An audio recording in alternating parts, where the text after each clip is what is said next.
Ashamaar kafuunee daawwattootaaf hordoftoota keelloo miidiyaa oduu yeroo ammaa qabannee dhiyaanne irra dursa hangafoota oduun isinitti hima. Bu'uureessitoota adda bilisummaa Oromoo keessaa tokko kan ta'an Dr. Fidoo Eebbaa du'aan addunyaa kanarraa boqotan. Nageenya lammiilee eegsisuu dadhabuun agarsiistuu kufaatii sirnichaati jedhe KFO'n ibsa guyyaa tokko dura baaseen. Dhaabbanni gaazexeessitootaaf falmu CPJ'n gaazexeessitoota ONN himata hidhaa umurii guutuu adabsiisuu malutti banamee jiru akka gadhiifaman gaafate. Guyyaa kaleessaa magaalaa Finfinnee bakka ayyaana Idaal Faxirii irratti waraanni mootummaa dhukaasa banuun namoonni miidhamuun eeramee jira. Uhuruu Keeniyaattaan itti aanaa isaanii akka aangoo gadhiisu gaafatanii jiru.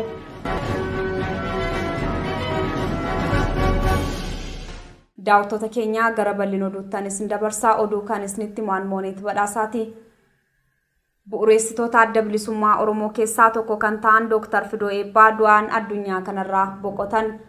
Gaameeyyii qabsoo bilisummaa Oromoo hambaa qabsaa'otaa keessaa tokko kan ta'an Dr. Taaddasee yookiin Dr. Fidoo Eebbaa jedhamuun kan beekaman du'aan boqochuun isaanii himame. Dr. Fidoon qabsoo adda bilisummaa Oromoon taaligamu bu'uureessuu cinaatti hoogganummaan gaggeessaa kan turan yoo ta'u hanga gaafa lubbuun darbuun isaanii dhaga'amu kanattis cichoominaan dhaloonni irraa baratuu qabuun uummata isaaniif qabsaa'aa turuu seenaan ragaa baha. Gaameessi kun dhalatanii umurii isaanii waggaa 84tti dhukkubsatanii du'aan boqotan. Waa'ee Oromoof Oromiyaaf dursa kennuu osoo waan danda'aniin uummata isaaniif qabsoo taasisanii labati qabsoo bilisummaa Oromoo akka dhaaluuf ga'ee irraa eegamu ba'ataa turuu seenaa isaaniirraa hubachuun ni danda'ama. Dr. Fidoo dhimma Oromoo irratti kitaaba Melbaa jedhu kan seenaa Oromoo labata barsiisu kitaaba waggoota dheeraa dura katabame hanga ammaa mararteen uummata Oromoo biraa qabu barreessuun isaanii kan yaadatamudha. Rakkoof gidiraa hedduu dhandhamanii haala ulfaataaf abdii kutachiisaa hedduu keessatti osoo abdiin murre dhaaba uummata Oromoo ABO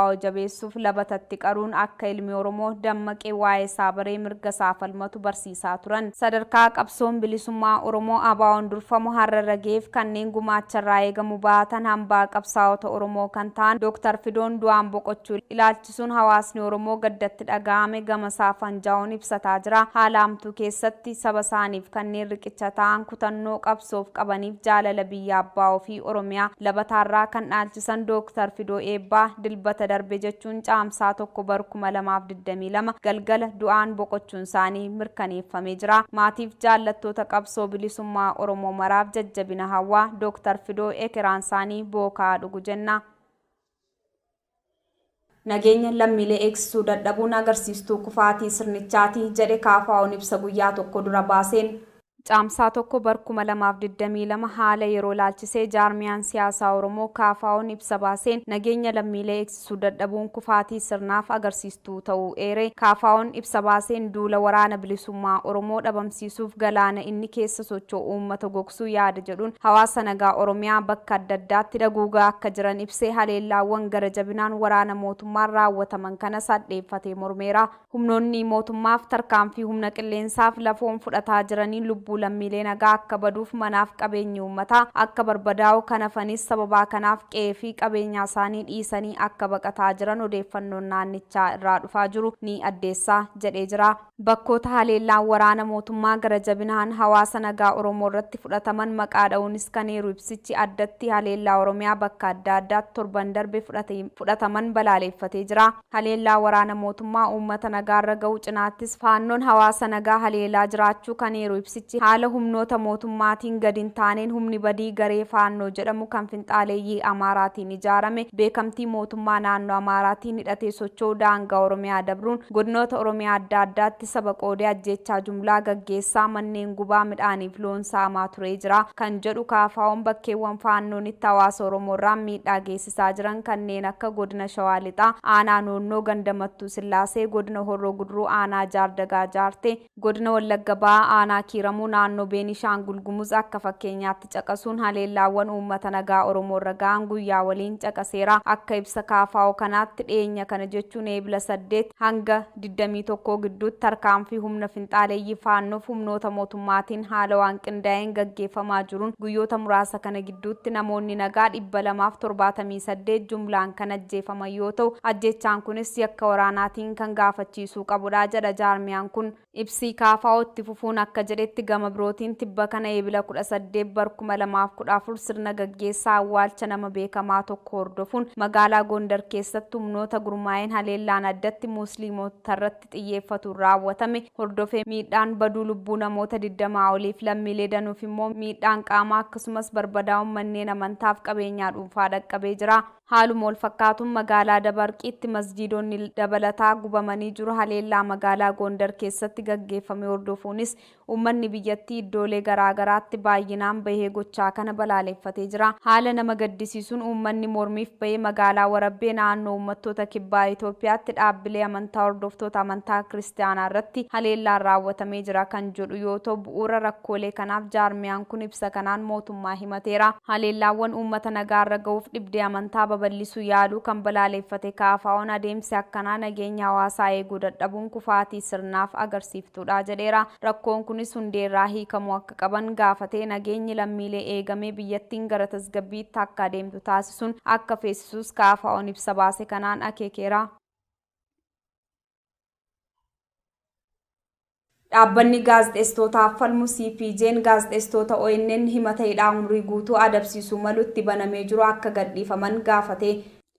Gaazexeessitoonni ONN kanneen himatitti baname hanga umurii guutuutti adabsiisuu danda'u Dassuu Duulaaf Biqilaa Amanuu hidhaarraa hiikamuu akka qaban jaarmiyaan gaazexeessitootaaf falmu CPJ'n ibsa baaseen gaafate. Itoophiyaa keessatti erga Abiy Ahimad gara aangootti dhufe gara jalqabaarraa abdiin walabummaa miidiyaa Itoophiyaa keessatti ni dhufa jedhamee abdatame yeroo dheeraa osoo hin tarkaanfatiin gufatee jira. CPJ'n bara kana irra deddeebiin ibsa baasuun Itoophiyaa keessatti sarbamni mirga gaazexeessitoota irra ga'u akkana dabaluusaa eera. Waraana kaaba Itoophiyaa TPLF'if mootummaa federaalaa gidduu tureen labsii muddamaa labsame sababeeffachuun gaazexeessitoota ONN hidhamuun isaanii kan yaadatamudha. Hidhamuu gaazexeessitoota kanaa ilaalchuun guyyaa walabummaa pireesii irratti kaleessa caamsaa 2 bar 2022 ibsa baaseen gaazexeessitoota ONN Itoophiyaan hiikuu akka qabdu gaafateera. Gaazexeessitoonni ONN Dassuu Duulaaf Biqilaa Amanuu Itoophiyaan himata isaanii addaan kutuun hatattamaan gad haa lakkisu akkasumas kanneen hojii pireesii hojjetan irratti xiyyeeffachuu haa jechuun kan gaafate CPJ'n ibsa baaseen gaafateera.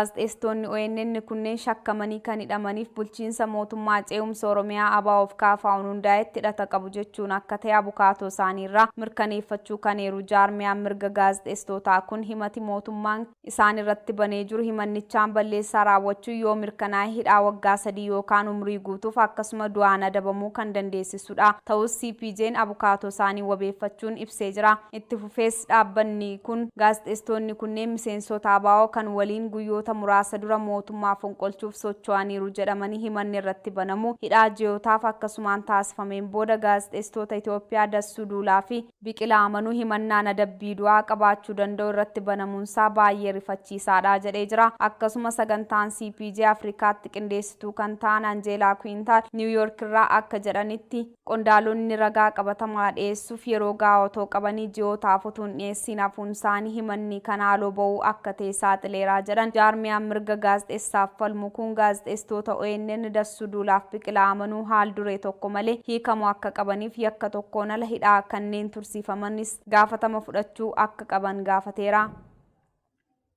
Guyyaa kaleessaa magaalaa Finfinnee bakka ayyaana Idaal Faxirii irratti waraanni mootummaa dhukaasa banuun namoonni miidhamuun eeramee jira.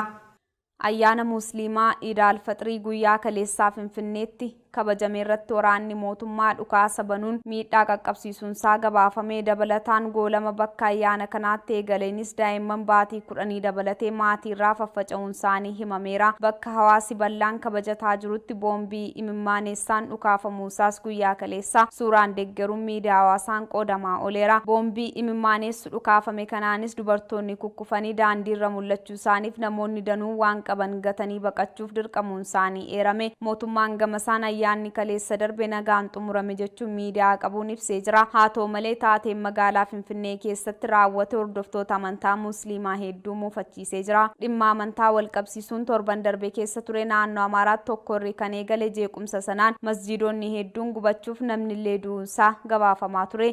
Haalli naannoo Amaaraa keessatti qaamolee faannoo jedhamaniin jalqabeetti fufuun naannoo sabaaf sablammoota kibba Itoophiyaa keessatti babal'achuunsaa gabaafamaa tureera.